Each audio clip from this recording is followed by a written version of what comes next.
Ser freelance, ser un emprendedor, es como un deporte extremo. Se los vamos a demostrar qué relación hay entre un deporte extremo y ser independiente y crear tu propio negocio. Está Cabrón Podcast. Diálogos y negocios con Luis Valls. El episodio de hoy, Enrique Pressburger. Hola amigos, ¿cómo están? Está cabrón, pero siempre se puede. Los invito a que me sigan en mis redes sociales, que le den clic aquí donde dice suscribirse y van a ver todo el material que estamos haciendo, lo que hemos hecho y lo que viene. Suscríbanse y van a entender todo el material. Hoy tenemos a un hombre que nos va a dar claramente una visión de lo que es la parte del deporte extremo, la relación con la economía, la relación con las finanzas, la relación con la SOFOM, las startups. Vamos a hablar de toda la parte de estas coladeras que yo le llamo, que mucha gente tropieza porque no conoce la información de gente experta. Y para eso está este podcast. Está cabrón, pues se puede. Enrique Pressburger, ¿cómo estás? Así es. Gracias muy que bien, viniste. Luis, muchas gracias. Feliz de estar aquí contigo. Gracias que estás acá. Y pues no, platícanos un poco y sobre todo centrados en lo que la gente, la mayoría nos ve. Nosotros tenemos un público 50% mujeres, 50% hombre, a mayores de 40 años. Okay. Ese es el perfil que nos ve. Interesante. Yo tengo una experiencia personal de ser emprendedor maduro, que le llaman, ¿no? Cuando yo empecé esta agencia a los 46 años. Okay. Y tuve que reemprenderme después del COVID porque pues desapareció todo el concepto de conferencias y de todo lo que teníamos. Entonces, por eso creo que el mercado que tenemos es gente que quiere escuchar. Muchos de los que por COVID o porque ya se jubilaron o porque quieren pensar en hacer un segundo negocio, pues cómo empezar, porque cuando tienes una posición corporativa bonita y que tienes una buena posición, pues dices, pues algún día tengo que tener un segundo ingreso, ¿no? Y para empezar, y agradecerte nuevamente, ¿qué es una startup? Porque la gente habla mucho de esto y el startup y dice, no, bueno, este es un negocio nuevo. ¿Cómo se llega a la conclusión de que soy un startup? Mira, yo creo que es un planteamiento interesante y hay digamos, una divergencia, me parece que en la narrativa actual. O sea, una startup pues sí se refiere a el emprendimiento de un negocio. Sin embargo, creo que hoy la narrativa actual del startup tiene que ver con un tema más ególatra, digamos, ¿no? O sea, es decir, centrado en que tú vas a empezar algo y que tú vas a ser el dueño de tu propio negocio. Entonces, cuando escuchas mucha gente que dice, es que yo voy a hacer una startup, voy a empezar una startup, muchas veces parte de esto, ¿no? O sea, como de un tema de independencia. Esto es bien importante porque la población económicamente activa en México hoy tiene a más de un 30% de su composición como freelance. Es decir, 1 de cada 3 personas en México que están en edad de trabajar, que forman parte de la PEA, son justamente autoempleados o freelance, ¿no? El problema del freelance normalmente es que no trasciende generalmente porque, pues, de alguna manera el legado depende de pues tu cuerpo y tus manos. Entonces, si te vas de vacaciones, pues no hay chamba. O si te enfermaste y te cansaste, pues tampoco hay chamba. O si creces o es lo que sea, ¿no? Uh-huh. Entonces, hoy en día es la forma más popular de trabajo en México, lo cual, o sea, con más crecimiento y con un porcentaje muy importante, ¿no?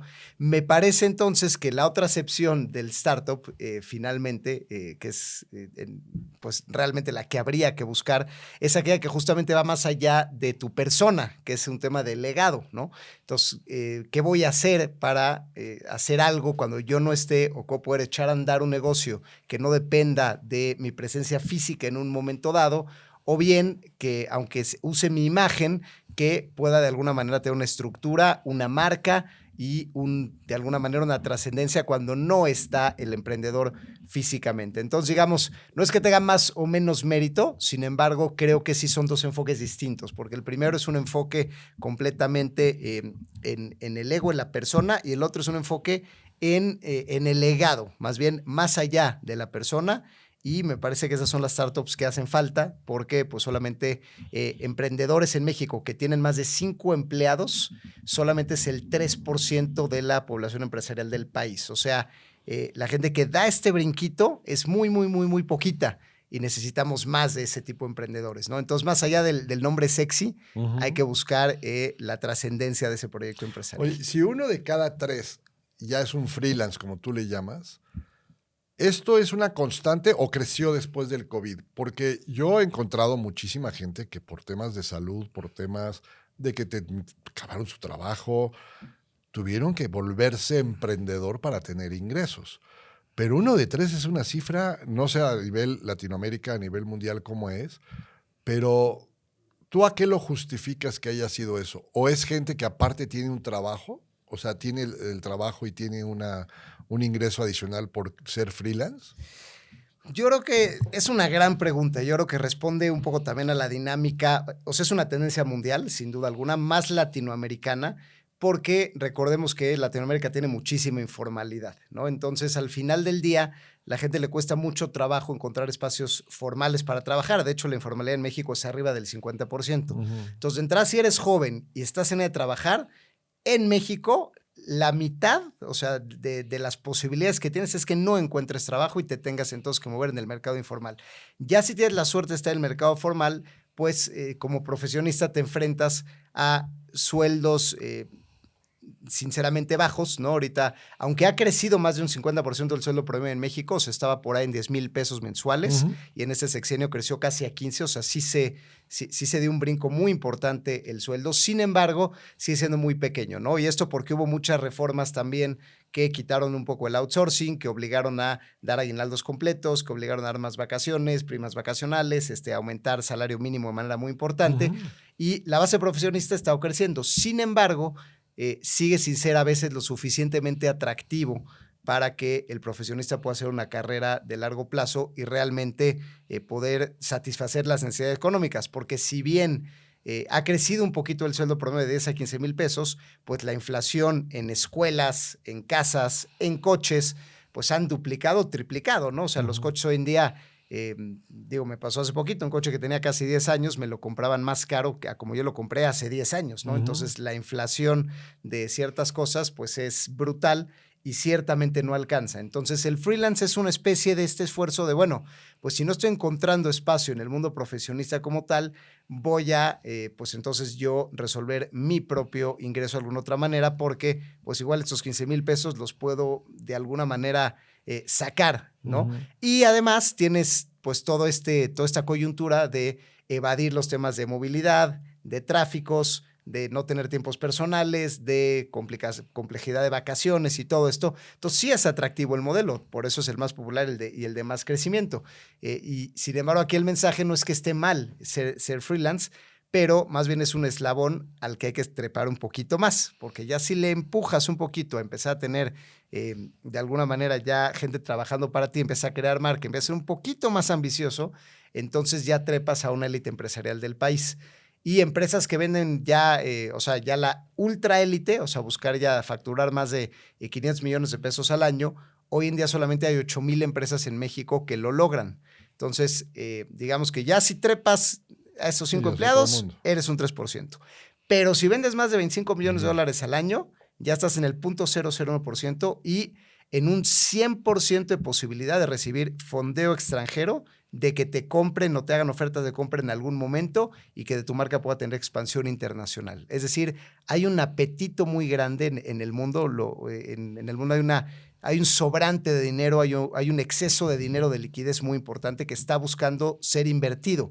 Los fondos de pensiones en México, de hecho, se van a duplicar en tamaño. Los fondos en Estados Unidos también hay muchísima liquidez y están buscando empresas productivas donde invertir. Entonces, si tú aspiras a escalar un poquito más, realmente estamos en el momento más importante, donde es más fácil en toda la historia de la humanidad y de México en especial, de poder recibir fondeo, expansión, compras o inversiones si tu negocio lo llevas a un nivel un poquito más allá. Entonces, hay que empujar para subirlo, hay que empujarlo. Correcto. Y son muy pocos los que lo hacen. Ahora, pero de este 3%, o sea, este 50% que es mucho más opción de no tener trabajo y dedicarte al freelance, ¿cuánto duran? Porque yo cada vez veo que abren y cierran, abren y cierran, abren y cierran. La durabilidad del freelance en México, si no estoy mal, creo que es un par de años. ¿O ando fuera? Es correcto. No, sí, o sea, es estadística famosona de las personas físicas con actividad empresarial, que en los primeros 2 años prácticamente 8 de cada 10 truenan, cierran, ¿no? Y luego, bueno, pues se vuelven a reinventar y tal, ¿no? Y pues sí, de alguna manera, normalmente, hoy en día también tenemos que entender que estamos en un mercado de escalabilidad y de consolidación. Muchos no truenan necesariamente porque su plan haya sido malo, porque su estrategia haya quedado corta, sino porque hoy en día el mercado existe jugadores más grandes y que tengan más dinero, ¿no? Vamos a poner un ejemplo de mueblerías, ¿no? Por ejemplo, antes tenías muchísimas mueblerías en México. Tenías mueblerías Frey, mueblerías Viana, mueblerías Rosen y Hermanos Vázquez. Todas esas tronaron. Y entonces antes había una gran industria artesanal en Ocotlán, Jalisco. Labraban los muebles, los artesanos y tal, y ibas a una tienda y tenías a lo mejor 6 opciones de base escama, ¿no? Hoy en día, en las tiendas a lo mejor hay 2, y entonces no se quedó el mejor artesano o el que mejor producto hace o el que mejor madera usa, sino aquel que tiene la capacidad financiera de poder resurtir rápido, y como ya no hay, no sé, 8 cadenas muebleras, sino hay 2, prácticamente, pues el que surta más rápido y a mayor volumen a la cadena grande, no el de mayor calidad. Entonces, lo que está pidiendo el mercado es gente que tenga capacidad financiera para compra de materia prima, resurtir y poder aguantar también los plazos de pago que son más grandes. Entonces, ¿cuál es el factor más grande de la competitividad? Lo financiero, no la calidad de tus productos y servicios. Entonces, ¿quién se queda en el mercado? El que tiene flujo. El que tiene flujo y el que tiene la capacidad financiera. Entonces, ¿a dónde tiene que ir el empresario de mañana? Tiene que tirarle a lo grande. Por eso el freelance es difícil que lo logre. O sea, tú desde el principio tienes que buscar esquemas de sociedad, de apalancamiento. Y hoy en día, ¿qué crees? Que es posible. Hoy en día la gente, o sea, hay gente que tiene, México tiene más aceleradoras que nunca, tiene más fondos de inversión privados que nunca, las asociaciones de Amexcap, Capital Privado, tiene más intermediarios financieros que nunca, más fintechs que nunca. Hoy en día yo creo que hay gente que tanto en equity como en deuda quiere invertir en estas ideas. Entonces, hay que salir, porque si no, aunque seas brillante y seas un Einstein, si no tienes la capacidad financiera, pues te va a comer el otro que sí, aunque tu mueble haya sido mejor, pero pues él puede traer más veces, ¿no? Ahora, quiero platicarles que aquí Enrique aparte es Ironman y le gusta el tema del deporte extremo. Tiene que ver mucho con lo que tú haces, el tema del deporte extremo, porque todos estos freelance, toda esta gente que está en el mercado, yo siempre he dicho que están en la orilla del bungee, o hemos estado en la orilla del bungee, porque a mí me tocó pasar este proceso, pero yo ya duré 19 años, o sea, ya creo que puedo decir que más o menos la llevamos en este emprendimiento que hice hace 19 años. Increíble. No duermes, no tienes al día siguiente una oportunidad de decir, estoy seguro que hoy voy a vender más. No llega el día 15 y alguien te paga. O sea, realmente es un deporte extremo ser freelance, ser un emprendedor, ser una startup. Tiene mucho que ver lo que debe ser un deporte extremo como el que tú haces con lo que es los clientes que tú tratas. Tiene mucha relación. Sí hay una relación entre lo que debe ser un deporte extremo, porque a mí yo lo pasé. Y yo de verdad decía, esto es peor que un deporte extremo, porque al final dices, bueno, llego a la meta, ¿no? Y si no llegué fue porque no me preparé. Pero aquí no sabes dónde está la meta. Claro. Mira, hay una idea, hay algo de verdad profunda en lo que estás diciendo que resueno contigo, y es que finalmente el emprendedor tiene que tener un desarrollo emocional mucho más complejo que a lo mejor un profesionista estándar. ¿Por qué? Porque tus emociones son mucho más extremas, ¿no? Finalmente hoy estamos en un mundo también cuya narrativa es de poca resiliencia y renuncia fácil, ¿no? O sea, la narrativa hoy en día es, compadre, si esto no lo sientes y no fluyes, vete. Si no resonó contigo, déjalo. Si te costó mucho trabajo, es que no era para ti. Ese hoy en día es digamos, los grandes discursos que en medios, o sea, es como lo que traemos, ¿no? Pero el emprendedor no puede hacer eso. O sea, eso de, híjole, es que no me resonó, a lo mejor no era para ti. Pues sí, brother, pero tienes una quincena que pagar y tienes empleados que dependen de ti. Y a lo mejor hay días que tu emprendimiento no te apasiona, pero ¿qué crees? Que vas a tener la resiliencia para decir, espérate, pues ya me metí, ya hay gente que creyó en mí, ya hay gente que invirtió en mí, y entonces tengo que seguir.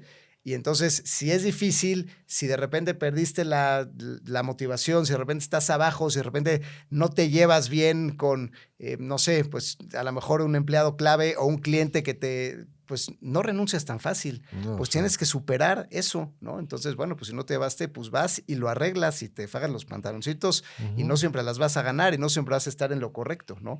Entonces, es como un rompimiento justamente a esta narrativa de pues lo fácil, la renuncia, el no esforzarte, etcétera. Entonces, un emprendedor, esto no está explícito, pero tienes que llevarte ahí. Entonces, en ese sentido, concuerdo contigo, o sea, resuena con este deporte extremo. Y al final, pues sí, creo que una vez que te acostumbras a como emprendedor, llevarte al límite, tener la obligación de tomar decisiones, conocer mejor tu cuerpo, conocer mejor tus estados, pues también lo quieres llevar a tu vida personal, ¿no? Entonces, hoy en día creo que muchos de estos deportes que se han puesto de moda, el ciclismo, la bici de montaña, los triatlones, los Ironmans, pues es un poco eso, ¿no? O sea, como al final, cuando pruebas y te superas y ves que te exploras de diferentes maneras, pues dices, oye, pues también quiero pues también llevarlo a ámbitos a lo mejor personales, ¿no? Y el Ironman pues finalmente es eso, es correr cuando tus músculos te dicen, brother, pues ya párate, ya te lastimaste, ya estás contracturado y sigues, o ya estás deshidratado, pero pues terminas, ¿no? O entrenamientos donde ya no puedes, pero sigues, ¿no? Y entonces te vas superando, eso te permite conocer otra gente, te permite ser parte de otras comunidades y las competencias te dan a conocer playas alrededor del mundo. Sí, Entonces, networking, es una expansión personal. O sea, finalmente el emprender es una expansión de tu legado y una expansión personal y pues finalmente el deporte quieres lo mismo un poquito, ¿no? Oye, pero al igual que no para todos es el deporte extremo, no para todos ser emprendedor. Correcto. Tú tienes, eres empresario, tienes una SOFOM, tienes mucha relación con dineros y préstamos y mucha relación con startups y de apoyos y de empujes y de... ¿Quién no debe de entrarle al sistema de emprendimiento? Porque al final, pues la ilusión y la pasión por tener tu negocio la tenemos todos. Pero ¿quién no debe de entrarle? Porque va directito al precipicio. Hay un perfil que tú has detectado que dices, el perfil que tiene estas características tenía que haber entendido que no era para él el Ironman, no era para él poner un negocio y puede ser un extraordinario empleado a lo mejor, ¿no? Sí, es verdad. O sea, yo no sé si hay un perfil específico que sí puede o no puede. La verdad es que es un dilema interesante. Lo que creo más bien es que toda persona debe estar preparado integralmente, ¿no? O sea, hoy en día, que es otra narrativa equivocada del mundo actual, ¿no? Que estudies una sola cosa y sepas hacer una sola cosa y la gente dice, haz eso, una sola cosa que te apasione. Y al final eso hace que puedas no llegar a conocerte porque puede haber más cosas que te apasionan, puedes prepararte en más cuestiones, ¿no? Entonces, el prepararte en más cosas puede ser que aunque tu personalidad sea más introvertida o distinta, etcétera, pues el haberte preparado, el haberte estudiado, el haber leído, el haber viajado, el haber tenido experiencias de vidas, el haber fracasado, eso te permite entonces tener ese componente quizá que puede llegar al emprendimiento, ¿no? Entonces, no sé si es un tipo de personalidad, más bien es un tipo de preparación de vida. Y creo que efectivamente el que tuvo una vida quizá tal vez más plana, o sea, muy sobreprotegido o se fue a un solo tipo de decisión, a un solo tipo de preparación, pues no es que no tenga el perfil, tal vez más bien ese miedo que es normal en el emprendimiento, ese fracaso que llega, esos malos días, esas fricciones, esa ansiedad latente que tienes, pues el que emocionalmente no lo vivió y lo vea normal, pues igual y si dice, no es para mí, o sea, porque pues yo prefiero tener una emocionalidad a lo mejor en un horario establecido, de una manera establecida, y no tener estos picos emocionales, ¿no? Que igual es una pantalla, porque al final a la larga pues también te cuestionas, bueno, entonces, ¿qué hice de mi vida? Claro, ¿O para qué o cómo? Claro. Pero bueno, igual hay gente que prefiere desarrollarse en otra manera. Entonces, para mí es un componente más emocional, pero sí tiene que haber también una preparación. O sea, finalmente, si no te preparaste académicamente, no estudiaste, no leíste, tanto fuera de las aulas como dentro de las aulas, pues eso te va a limitar. Y si tampoco tuviste experiencia de vida, pues también eso te va a también limitar un poquito, ¿no? Oye, ¿cómo ves a México, independientemente de todo el tema de gobierno y todo lo que está pasando y lo que va a pasar pronto? Yo veo una economía estable, veo un dólar fuerte, veo un nearshoring con mucha influencia, veo lo que tú estás diciendo, la gente que quiere invertir, que quiere tener ideas, o sea, yo lo veo económicamente movible. Tú a 5 años, ¿cómo ves este mercado del emprendimiento que se pueda alargar a lo mejor estos 2 años a 3, que va a haber nuevas formas de emprendimiento con más fondeo para poder garantizar que esto...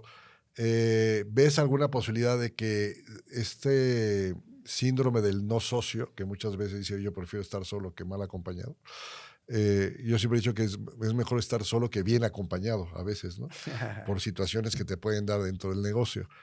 ¿Tú cómo ves a México? ¿Tú lo ves no desde el punto de vista gobierno, desde el punto de política, sino de las generaciones que vienen, de estos nuevos chavos que están llegando de 35, de 30, de 25? Yo, en lo personal, percibo que están muy digitalizados, que tienen mucha experiencia, o sea, mucho interés en el tema de softwares y de ciencia y todo lo demás. ¿A México cómo lo ves? Yo creo que México es uno de los mejores lugares, sin duda del top 5 lugares para vivir en los próximos 10 años. O sea, así es como cualquier persona. ¿Dónde debo yo vivir? ¿Dónde me debería yo desarrollar? Sin duda, México está en el top 5. O sea, México tiene ahorita coyunturas que nunca se habían dado. O sea, México es uno de los países con más jóvenes del mundo. El promedio de edad es de 30 años. Tenemos más consumidores que nunca, o sea, más número de gente con capacidad de consumir que nunca, más remesas que nunca, que subsidian la pobreza, más inversión extranjera que nunca en toda la historia también, más turismo que nunca en toda la historia también. Es una de las únicas 2 o 3 monedas del mundo que se han apreciado con respecto al dólar. Entonces, de alguna manera, tenemos más empresas que nunca, más jóvenes que nunca, más dinero que nunca, más flujos que nunca, más impuestos que nunca. Entonces, más el nearshoring, más todos estos récords de ocupación de naves industriales también, como nunca en la historia. Entonces, claro, las coyunturas a México no lo para nadie. Esa es la realidad. O sea, hoy en día, a pesar del gobierno y gane quien gane, México es de los mejores lugares para estar en el mundo. Y eso...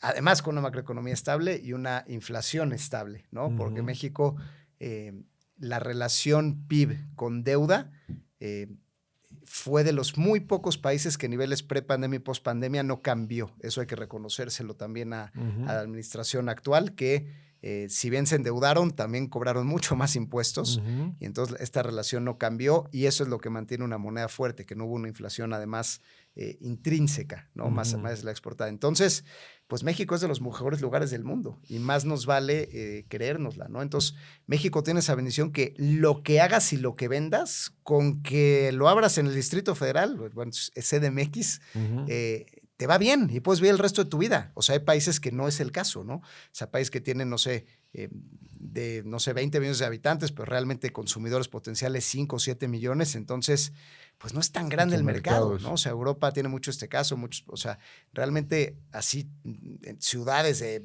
20, 30 millones, un país de 103 millones de habitantes, todos quieren consumir, todos son jóvenes, todos quieren crecer. O sea, aquí lo que hagas, con que lo vendas en tu colonia, es tal el tamaño del mercado y el potencial de los consumidores, que aunque hagas un negocio local, la puedes prender y puedes vivir bien el resto de tu vida. Entonces, yo a los jóvenes les diría, están en el país correcto y en el lugar correcto, ¿no?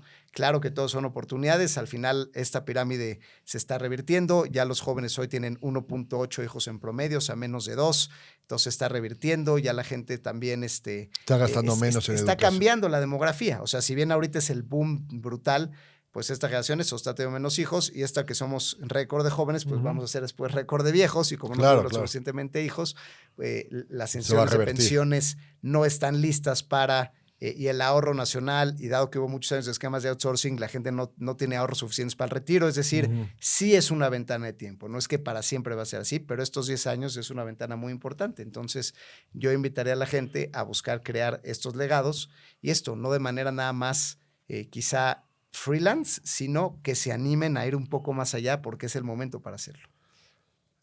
Seguramente se están haciendo la pregunta que qué bueno que nos estás dando estas ganas de estar en el lugar correcto, con la gente correcta, con el mercado, con los jóvenes. ¿En qué apostarías? ¿En tecnología? O sea, ¿en qué deben de apostar ellos que tenga mucho más trascendencia en lugares físicos de venta de productos, en tecnología? ¿Por dónde tú ves que puede haber mucho más asentamiento de los freelancers con más tiempos, que puedan brincar esa barra o esa línea que tú dices? ¿En qué invierto? O sea, ¿en dónde me lanzo? ¿Dónde es el terreno más probable que igual me puedo romperla más, ¿no? Pero ¿dónde tú invertirías y dónde le dirías a la gente, por acá pueden empezar y no empiecen por acá? Es una gran pregunta. Es un albur también, ¿no? Sí, pero sí. bueno. No, pero fíjate que yo sí lo he pensado y sí creo que yo lo tengo claro. O sea, justamente yo he pensado que el futuro son los micronichos.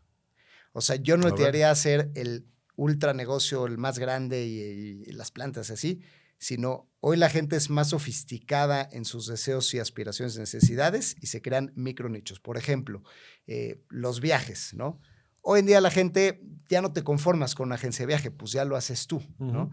Sin embargo, justamente hoy hay este micronicho de deportistas de alto rendimiento que dicen, yo no quiero ir nada más a Machu Picchu, a lo mejor a tomarme la fotito en jeans, a lo mejor yo quiero llegar caminando, o quiero llegar en bicicleta, o quiero acampar y llegar, o quiero tener un ritual indígena, ¿no? Igual, o sea, hay gente que dice, bueno, pues ve a Mérida y a los cenotes, pero puede haber un micronicho que dice, sí, pero yo quiero bucear los cenotes, no nada más ir ahí, sino a lo mejor quiero un viaje especializado en buceo, con una alimentación específica, a lo mejor gourmet, donde pueda estar en lugares más remotos, donde pueda bucear en lugares más chidos. Entonces, y en todo, o sea, también en viajes con causa, con comunidades, ese es en el tema de viajes, ¿no? Igual, o sea, alimentos también, sí, o sea, que igual y todo el mundo compramos leche y queso, pero si a mí alguien me dijera, oye, te voy a semanalmente dar esta canasta que tiene estos quesos gourmet o esta leche orgánica y este pollo que sea más rico, comprar. Yo pagaría 2 o 3 veces más por tener eso en mi vida porque quiero esas cosas en mi vida. El sector de wellness, todo ese tema de y a lo mejor salud. No es las millones de personas, pero yo sí creo que en un país de tanta gente, el micronicho esos micronichos creo que hacen mucha falta. Y creo que es relativamente más fácil que hacer que otras cosas, porque no estás a hacer la gran super cosa, sino más bien empezar y ese micronicho va creciendo orgánico con tu capacidad de desarrollarlo, ¿no? Entonces, yo me iría por ahí. Ahora, lo que yo entiendo es que tú ves un gran mercado en el crear experiencias. Sí. O sea, en los micronichos, para mí, por como tú me lo mencionas, siempre están rodeados de nuevas experiencias, de algo que puedo tener, pero que nadie te lo ha ofrecido, algo que puedo ponerlo en verde cuando era en rojo. O sea, tampoco se trata de crear algo nuevo de la luna, es cómo genero una experiencia en el consumidor diferente a la que tengan y generar, ¿estoy bien? O sea, el tema de experiencias en el sector financiero, en el sector turismo, en el sector, el que tú me digas, cada vez tiene mucho más nota a favor. Claro. Sí, completamente. O sea, es jugar con lo ya existente para hacerlo más profundo y más significativo, ¿no? Y te pongo un ejemplo rápido. Por ejemplo, en la convención, yo fui presidente de la Asociación Nacional de Financieras, de SOFOMES, que es a lo que me dedico, a préstamos de capital del trabajo. Y en la convención decidí poner una carrera de 10 kilómetros en una de las mañanas, ¿no? Que podía ser 5 y 10 kilómetros. Y puse justamente una salida de buceo también terminando la convención. Y bueno, y también un tema de networking, un pool party, ¿no? Y en las convenciones financieras es como, espérate, aquí todos vamos de traje y nos metemos en un salón con aire acondicionado 14 horas seguidas, o sea, como que pool party, o como que una carrera de 5 y 10 kilómetros en la convención, o sea, levantarte a correr antes, o sea, y fue un exitazo, o sea, la gente sí se paró, llegaron cientos de personas, y en la siguiente convención alguien nos patrocinó las playeras, otro quiso pagar las medallas, se arman grupos de buceo y luego también se armó un torneo de golf y luego esto y el otro, entonces como que justamente le dimos ese shift y se hizo más grande que nunca, porque ahora la gente ya no nada más va a sentarse en un cuarto cerrado con aire acondicionado, sino va a hacer deporte, va a conectar con gente de otra manera, va a ser por medio del deporte, por medio de una actividad específica, también se divierte, sale un poco, disfruta el hotel y entonces, o sea, innovaste en una cosa existente y ahora la gente espera ir y no es nada más de puta, pues a ver a quién voy a mandar este año porque les generaste una experiencia. Ir, ¿no? Exacto. ¿No? Lo haces más integral y pues eso, le escarbas un poquito entendiendo que al lugar van seres humanos y no profesionistas especializados que solo saben de un tema y vas a enseñarles ese tema, ¿no? O sea, es abrir el espectro un poquito. Sí, alguna de las preguntas que siempre nos han hecho es ¿cómo consigo dinero? O sea, saben que su proyecto va bien, que ya duraron 2 años, pero les falta capital de trabajo, les falta un buen socio, les falta romper ese miedo, ¿no? De ponerse con alguien más o de tener dinero que deban Yo he escuchado muchísimas veces, me dice, yo no debo a nadie porque yo quiero dormir tranquilo. Yo siempre he dicho, el que no debe no crece. La gente que nos escucha seguramente va a decir, oye, ¿cuál es la forma o cuáles son los métodos que yo puedo comenzar a dar ese brinco al nivel que estamos pidiendo, donde ya tienes 5, 6, 7, 10 empleados, donde ya estás facturando a lo mejor, no sé, 50 millones de pesos al año, y quieres crecer a 60, pero ya te falta un poco de dinero, no tanto en equipo, a lo mejor en investigación de mercado, a lo mejor en nuevos productos, si son digitales. ¿Cómo la gente consigue dinero? Que no sea ir al banco y tocar y decir, oye, quiero lana, y te van a decir que pues, usted no es sujeto a crédito, ¿no? Y las tasas de interés. ¿Tú qué nos recomiendas? O sea, primero digo, sí hay categorías teóricas que es bueno que el emprendedor conozca, o sea, que sepa que existen SOFOMES, sociedades financieras de objeto múltiple. La SOFOMES es la figura más grande hoy en día en México, existen más de 1,500 opciones. Entonces, SOFOMES sin duda es una opción, ¿no? Uniones de crédito también, SOFIPOS también, FinTech, todo el mundo FinTech también por préstamos por internet es una opción. Entonces, hoy en día, pues hay 4 o 5 figuras que te permiten realmente tener todo tipo de dinero, desde crowdfunding, factorajes, revolventes. Entonces, hoy en día hay mucho más opciones en el mercado y, pues sí, como bien dices, no son los bancos, ¿no? Y más allá de eso, también hoy creo que si la gente necesita dinero, digo, ya pensando en inversiones y tal, lo que necesita yo creo que es pedirlo, ¿no? O sea, yo creo que cualquier persona que en un chat de amigos o hasta en Facebook ponga, oigan, tengo esta idea de un producto y estoy buscando inversionistas, siempre y cuando haya hecho al menos una presentación de PowerPoint, un Excel, como con pitch, bueno, gastos y proyección de ventas mínimo, aunque lo haya hecho él solo, yo creo que hoy en día más que nunca puede encontrar ese match, ¿no? O sea, que necesita pues pedirlo. O sea, yo creo que fielmente que hay tantas y tanta gente con ganas de impulsar al otro y de invertir y de hacerlo, que cuando escuches que alguien alza la voz, siempre y cuando tenga una buena idea, eso no pasaba, pero eso sí es de la economía actual. Hoy puedes tener una buena idea y no tener dinero, y esta es la economía que sí te permite crecer y hacerla realidad, ¿no? No, y sobre todo que la idea se vuelve garantía, porque cuando llegas a una SOFOM o llegas a gente que te da dinero, te dice, ¿qué garantía me das que me vas a doler? O sea, una garantía hipotecaria, una garantía prendial. Y la mayoría de la gente no tiene esa garantía y entonces queda atrás. Entonces, la opción de ser como que de alto rendimiento y aventarse a jugar, a hacer sus primeros 5 kilómetros, entonces vale la pena. Entonces, tienes una imposibilidad de decir, oye, yo no tengo nada que ofrecerte a cambio del dinero que necesito. Y aquí creo que viene algo muy importante, es ¿cómo conozco mi negocio para hacer un buen pitch? Y me refiero a explicarle a la gente que necesita dinero y que lo va a convencer. Tú has recibido un montón de solicitudes y has escuchado mucha gente.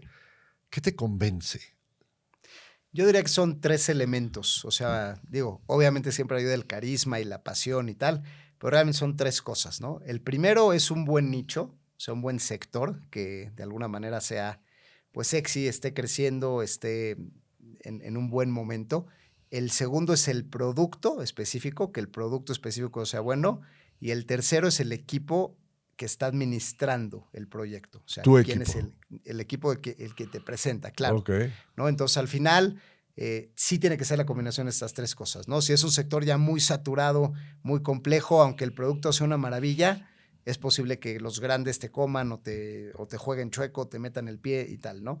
Y a veces también, aunque sea un súper sector, igual volviendo al turístico, ¿no? O sea, si es un súper nicho que México está en récords y tu producto de viajes ultradeportivos de alto rendimiento sea muy bueno, pero el management, tú ves que es gente pues no tan responsable, que no te contesta los mails tan rápido, tiene otros trabajos, que procrastina, que no, o sea, que no está metida realmente, pues te lo va a tumbar, ¿no? O sea, sí es igual de importante que sea un súper producto a que la gente tenga este compromiso y estas características emocionales justamente de no rendirse a la primera, de no decir no me fluyó, no lo hago, de no decir, ay, no me gustó cómo me habló, entonces no era para mí y me voy de aquí. O sea, justamente que sea gente con carácter también, ¿no? Con capacidad de fracasar, sobreponerse, etcétera. Entonces yo creo que esas 3 son mis variables personales de análisis. La otra opción es el dinero que quiero meter yo en este negocio que quiero hacer, mejor lo invierto, ¿no? Sí. Hablaste del crowdfunding, por ejemplo. ¿Cómo funciona para que la gente sepa? Porque es un modelo donde tú eliges un producto, inviertes, vas con un rendimiento a lo mejor no sé, 2 veces el banco, a veces es seguro. ¿Cómo funciona el crowdfunding? Para la gente que tiene una lana y dice, oye, pues, ¿sabes qué? Yo ya no quiero ponerme a hacer chamba, sino quiero invertir mi dinero para que me gane más dinero, ¿no? Claro, pues son plataformas de internet y justamente funcionan de los dos lados, ¿no? Antes, cuando tú pedías dinero, o sea, como que tenías esta imagen que el gran inversionista es el que te lo puede dar, ¿no? Y hoy en día, pues se ha democratizado ese modelo. Entonces, ¿qué haces? Tú si tienes un proyecto, vas a una página de internet y dices, quiero $1,000,000. Y en lugar de buscar a esa persona que te dé el $1,000,000, pues a lo mejor buscas, no sé, 10 personas que te den $100,000 o 100 personas que te den $10,000, ¿no? Ujú. Entonces, órale, pues yo quiero 100 socios y no los vas a conocer nunca en tu vida ni les vas a ver la cara. Tú pones en la página de internet, estoy buscando 100 personas que le metan tickets de $10,000 y yo les ofrezco, yo le vendo a tal cadena de autoservicio estas sillas nuevas reclinables y pues voy ahí, ¿no? Y del lado del inversionista, pues igual, tú dices, a ver, yo no soy el inversionista ángel y no soy esta persona aquí que recibe en mi oficina proyectos de emprendedores. No, yo estoy en mi casa, tengo un trabajo, pero a lo mejor sí tengo $10,000 que me sobraron que sí le quiero invertir. Y sí me quiero subir a la tendencia de este cuate que está vendiendo estas sillas modernas a este gran cliente. Entonces, pues yo sí le quiero meter esos $10,000. Entonces tú vas a pedir que te den un rendimiento pues más alto que el que te da el banco o que te da el CETE, entendiendo también que es una inversión de riesgo. O sea, no es 100% segura. El de las sillas le puede ir mal, pero entonces tú pides más tasa de interés. Entonces, justamente es este match de aquel que quiere dinero y aquel que puede dar ese dinero, pero mucho más pulverizado. Entonces, el que quiere, pues tiene 100 socios que no conoce y logra ese $1,000,000, y quien está atrás dando ese millón, pues también este es un universo de gente que quiere, pues, órale, pues yo sí quiero una tasa de interés a lo mejor del 15, 17, 20%, y pues te lo presto para buscar un poquito más de rendimiento, pero sé que a lo mejor esos 10,000, si los pierdo, pues no me quedo en la calle. Entonces, es un modelo que quita los bancos del medio. A mí me encanta ese modelo porque alguna vez participé en este modelo con restaurantes. O sea, no sé cuántos éramos de socios, pero todos comíamos ahí. Todos llevábamos, o sea, nosotros mismos generábamos.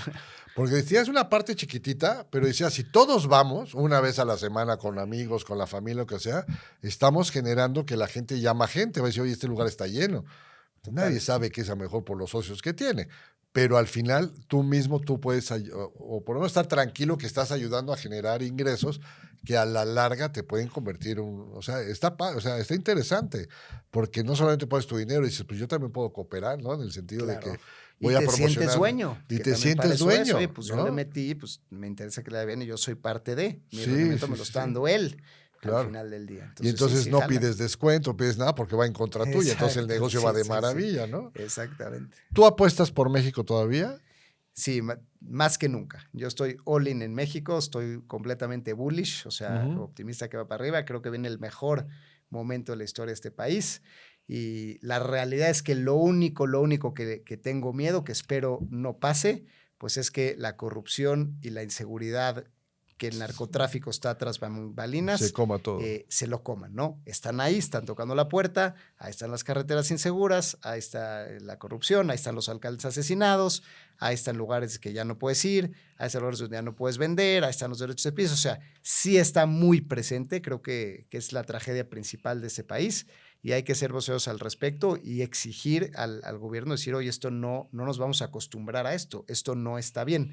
Y realmente, pues, que no acabe de ser un freno, ¿no? Porque por más que tú estés en un paraíso económico, si está en riesgo tu vida o la de tus hijos, pues te vas a ir, punto. Claro. O sea, eso es un deal breaker, no importa qué tan bonita sea tu economía, ¿no? O sea, te vas a ir. Entonces, o no llego. Exacto. El tema de inversiones, no voy a llegar por muy bonito que sea tu país y que sea el momento, ¿no? Correcto. Entonces, al final, ojalá la sociedad civil exija esto, porque no veo que sea una prioridad realmente de ninguno de los gobiernos que están contendiendo. No lo veo seriamente como una propuesta de erradicar eso, ¿no? Está cabrón. Sí, está cabrón. ¿No? Te regalo mi libro para que lo tengas, ¿no? Antes de terminar esta charla.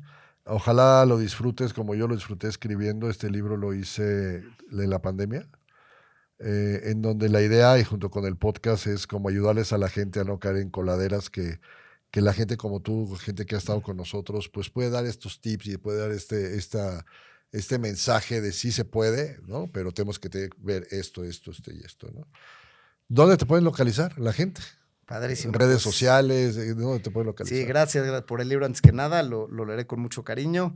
Y en redes sociales, pues estoy activo prácticamente en 2. Estoy en LinkedIn como Dr. Enrique Pressburger y ahí pues posteo cosas de mi actividad económica, de mi negocio, etcétera. Y en Instagram también estoy como ePressburger, ahí pues meto más cosillas personales, que si el triatlón, que si la carrerita, que alguna opinión personal de alguna otra cosa. Entonces, en esas 2 y mi página de internet, enrique-pressburger.com, para todo el tema de conferencias y cosas así, que ahorita le hemos estado pegando un poquillo a eso, afortunadamente. Y antes de terminar, siempre le hago una pregunta a los que entrevisto y es esta. Tú llegas a tu casa, abres el cajón y te encuentras tu foto a los 12, 13 años, 14 años. ¿Qué le diría el Enrique de hoy a ese Enrique de 12 años que le espera en la vida?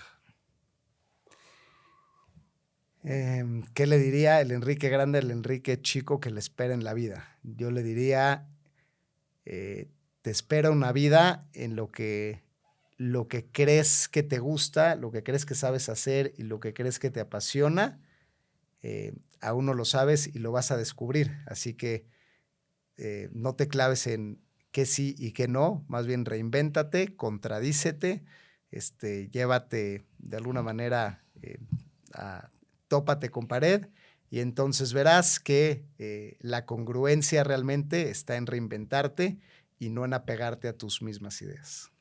Enrique, gracias que estuviste con nosotros. Creo que se llevan una gran información, muy en positivo, muy con cuidados, muy entendiendo que hay paredes que hay que derrumbar todavía, pero que estamos en el lugar correcto, con la idea correcta y con la gente correcta. La gente, el promedio de edad es maravilloso, es una ventana de oportunidad que va a durar 15, 20 años a lo mejor, porque después se va a reinvertir por el número de niños que ya no va a haber. La palabra tío va a desaparecer o primo a lo mejor en algún momento, pero la verdad que nos das mucho ánimo en el sentido de entender que siempre se puede, que es parte de este podcast, de que sí está cabrón, pero se puede.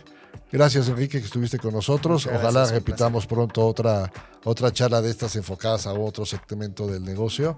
Y a todos ustedes, muchas gracias que estuvieron con nosotros. Está cabrón, pero siempre se puede. Gracias, bye.